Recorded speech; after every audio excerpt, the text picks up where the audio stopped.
It is Sunday, the 11th of December, 2016. I'm in front of the so-called Unitarian Church in Montreal, engaged in my alternative spiritual practice of protesting against Unitarian Universalist injustices, abuses, and hypocrisy.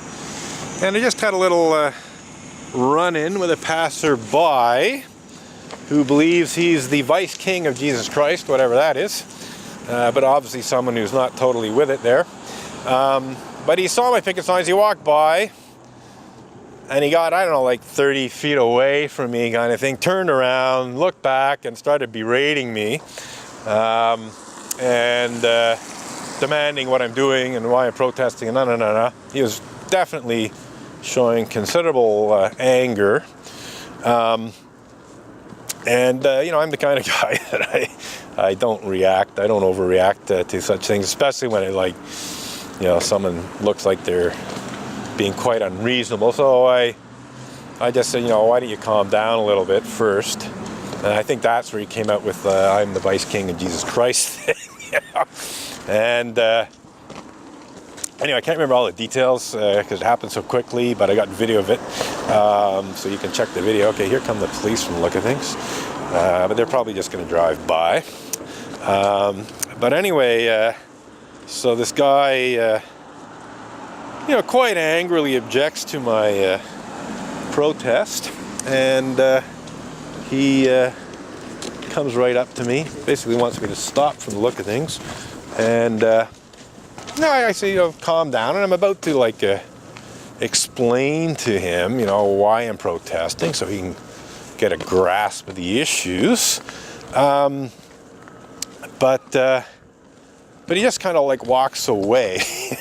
So as he's walking away, I say, you know, I think Jesus Christ would actually agree with my protest. And somewhat surprisingly came back with, yeah, so do I, kind of thing. You know?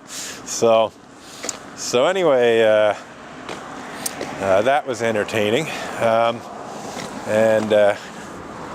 know, I mean, the guy's, let's face it, you know, I'm not a psychiatrist or anything, but, you know, someone who believes they're the vice king of Jesus Christ is probably got a few mental illness issues, and probably could be, you know, do well with some compassionate treatment. You know, I take mental illness quite seriously, having been repeatedly pathologized by Unitarian Universalists, often in a very degrading way. You know, I am not the kind of person who will go down on someone because they're suffering from a serious mental illness. You know, on the contrary, I usually cut them quite a bit of slack because I realize that they're not, you know, totally with it. They don't know exactly what they're doing, which is, I'm sure, the case here. So that worked out quite well. You know, it looked like at some point the guy might actually even get physical with me, but he was certainly looking to having a possible heated argument. I mean, I was not going to be heated in that situation. I was going to be as calm and cool as possible and just try to, like, calm the guy down, you know, try to get him to see reason. Although, you know, getting a mentally ill person to see reason is not easy, you know. So anyway, it went as well as it probably could have, all things considered. You know, he calmed down and just for whatever reason decided to walk away, and that was that. And that might have been because I told him to calm down. You know, I basically said, you know, like there's no need to be angry here. There's no need to raise your voice. I didn't say raise your voice, but you know, basically made it clear to the guy that, you know, there was no reason for him to get all upset, you know, that you know, maybe there was a good reason for my protest, and he agreed. I don't know how much weight I can put in that because he didn't even know what I was protesting about, but I think he came around anyway. But anyway, getting back to police interventions, and specifically some really foolish ones. I mean, there were a fair number of trying to think of the word, incompetent, and even intimidating and abusive police interventions between 2003 and 2012. And some of them are even worse than what happened in 2012. But what happened in 2012 is that there were 3 police interventions which were quite abusive and foolish, mainly foolish more than anything else, just stupid behavior on the part of the police. And, you know, by that time I was recording everything as much as I could, you know, so all of these interventions with the police were recorded from pretty well start to finish and posted to YouTube. I can't remember specifically the chronological order that they happened in, but I think one of the first ones was a police officer. I'm pretty sure this is the first one because it happened in the winter, if I remember correctly. Police officer shows up, parks, you know, right in front of the church, which at the time was a bus stop zone. Now it's a bike trail, so there's no longer a bus stop zone, but there used to be a bus stop on that pole. There's now something for handicapped people, but this used to be a stop for the 90 and I think maybe the 104 bus. So there was a bus stop right smack in front of the church. Police car parks right in it, right around there. Police officer gets out and after saying hello says you have to go, you have to leave, you know. Right off the bat, you know, like as far as I'm concerned, there's no reason why a police officer should be telling me I have to leave, you know, essentially that I cannot protest here. So of course I asked, you know, why do I have to leave? And he came back with, premièrement, c'est une zone d'autobus. So firstly, it's a bus stop zone. And then he objected to my freestanding picket signs like this one. I had one here, and I had another one up against the post there. So he's basically saying you can't have those either, you know.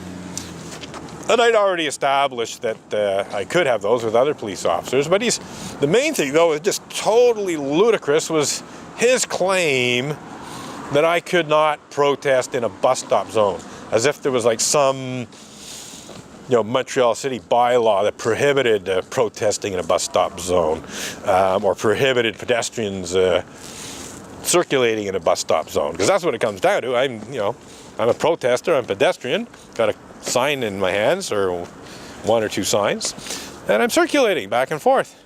So I'm essentially just a pedestrian with some signs. Not really much different than your average pedestrian. There's no law that says pedestrians can't walk through bus stop zone on the sidewalk. And this guy's parked in the bus stop zone, right smack in the middle of it, as I said, you know, right where the bus stops. So we discussed this for a little bit, and then he went into the church to discuss the whole thing with the church leaders who had called in the complaint, no doubt. So as he's in the church, a couple of buses come by and are unable to let their passengers off at the bus stop. One let one off in the middle of the road, another one pulled up early around here and let the passengers off. Basically, you know, they were both inconvenienced at the very least by the police car parked in the bus stop zone. So the guy comes out. I can't remember exactly how many minutes later, but you know, somewhere between 10 and 20 minutes later, guy comes out. And I say, so you still want to talk to me?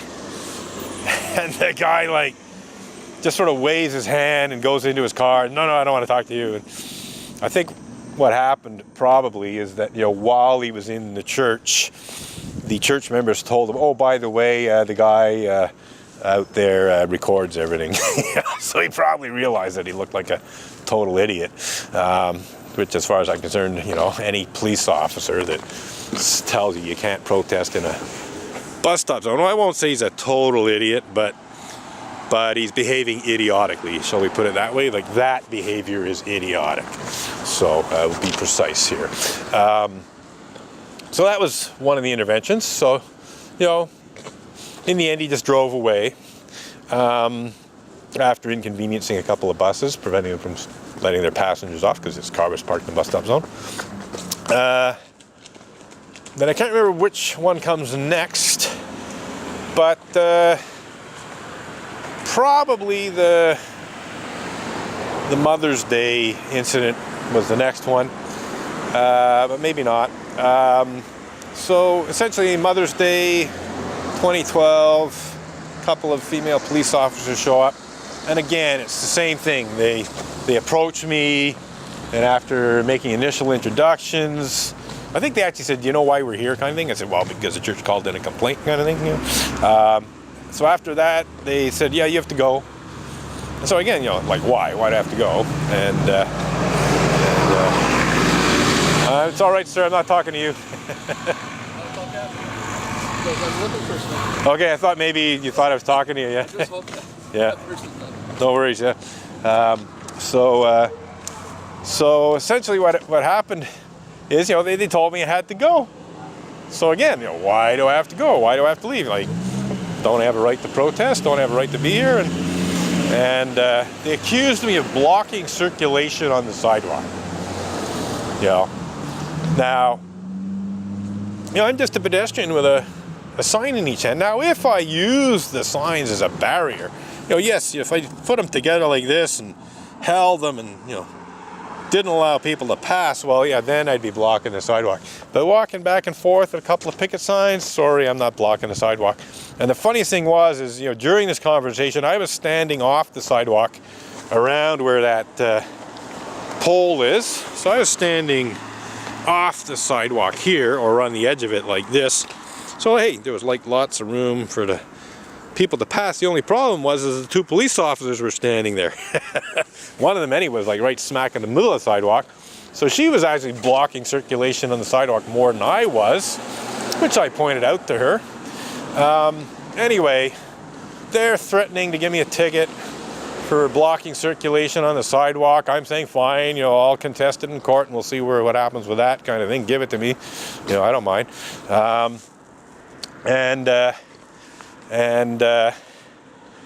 also point out to them, you know, like you got, you know, because we've gotten this big discussion about, you know, how I could stand off the sidewalk on the grass. And, oh no, you can't do that. It's church property. Oh, I stand off the sidewalk on. Oh, you can't do that. You can't stand there. And basically making all these like stupid little, you know, excuses, you know, to try and constrain what I was doing to ridiculous lengths and threaten me with a ticket, which no doubt would not have been less than $100. So essentially, it's a kind of like a financial coercion that they were using to try and suppress my constitutionally guaranteed right to engage in peaceful public protest. Well, we had a nice long philosophical discussion about the whole thing, and that went up on YouTube, and they really didn't look very good. And then there was another incident, which I can't remember exactly when it was, either before or after, but again, one of the more ludicrous ones. This guy, M.M. shows up. I'm talking to some people here around the corner, like I'm standing right about here, and they're here. And the police car pulls up and parks right in front of the fire hydrant, which is a fairly common occurrence. And a police officer got out, and I'm talking to people, and I actually kept talking to him for quite some time. You know, I knew the guy was there, and so he finally speaks up and says he wants to talk to me. So I say, fine. I go over to talk to him, and again, first thing out of his mouth is, "You gotta leave." And so it's the same thing. Well, actually, it wasn't the same thing because I actually didn't contest it, because I was pretty well done with my protest anyway. So that's what I told the guy. I said, you know what?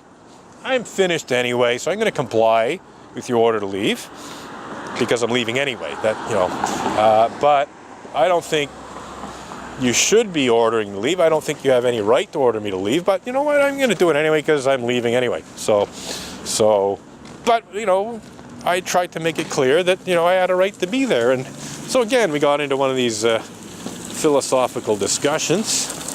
And the guy came out with the most ludicrous stuff, you know. It's like, you know, I'm translating from the French, but, you know, he says, you know, you have a right to protest, but not with those. And he's pointing right at my picket signs. So he's essentially saying you can protest, but you can't use picket signs. You know, and he even suggested that, oh, you could wear a T-shirt with, you know, stuff written on it, but you can't have just insane bullshit stuff, you know, like stupid, incredibly stupid stuff. You know, this guy's just making stuff up, and if you really believed it, I mean, he's just an idiot. I mean, you know, like, again, I won't classify the guy as an idiot, because that's maybe not right. Maybe he's not a total idiot, but he was saying idiotic things. Shall we put it that way? He was saying really foolish, stupid, idiotic things. And you know, in a way that showed he had zero respect for, you know, my constitutionally guaranteed civil right and freedom to engage in peaceful public protest. Even though he claimed, you know, that, you know, I had a right to protest. Although, yes, he on the one hand, he's claiming to respect my rights. On the other hand, he's saying I can't actually practice them. It's a bit of a, you know, problem there. You know, oh, you have those rights, but you have to leave, you know. So those 3 videos went up in their entirety on YouTube in 2012. And, well, gee whiz, I didn't see the cops too often after that. And when they did show up, they were much more polite and respectful of my right to engage in peaceful public protest. So it was obvious that, you know, these videos had been seen by Station 11 police, if not others, and that, you know, the powers that be realized that they weren't looking good on YouTube, and so they just backed off. They just, you know, basically stopped coming, which is the right thing. I mean, there's no reason